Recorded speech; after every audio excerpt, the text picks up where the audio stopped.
everybody, this is Mike and Lori with Hamburg Honey.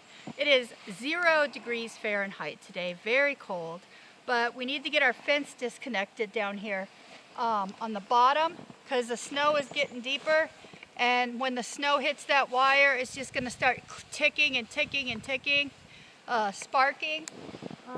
The bears are asleep anyway, so we're going to disconnect this, and then we're going to take the snow off some of the landing boards for the bees.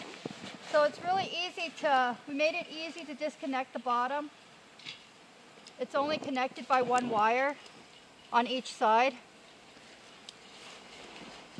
And that's disconnected. And then we'll go down here. Snow's getting deeper.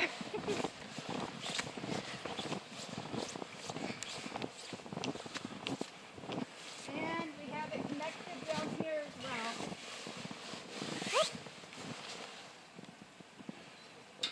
Oh. Boy, it got wrapped on here good, didn't it, Mike? You can see there's some dead bees in the snow. That's totally normal. They fly out and they get cold and they drop to the ground, especially when it's sub-zero temperatures.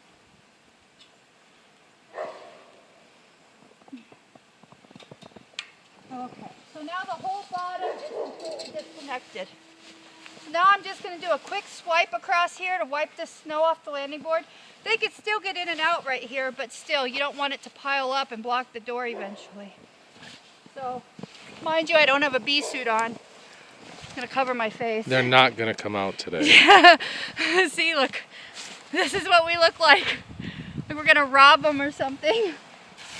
So I'm going to quickly, got it in there. Making it worse, aren't I? Yeah. Get your hand behind the snow when you pull it down. Yeah. I usually have a stick.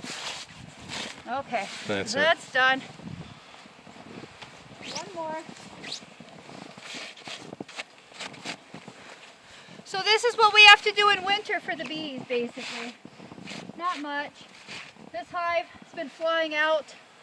This is really not bad. You could tell if a hive has a disease or something because you'll see a ton of bees lying on the snow in front of it. Well, this has been Mike and Lori with Hamburg Honey. Stay warm.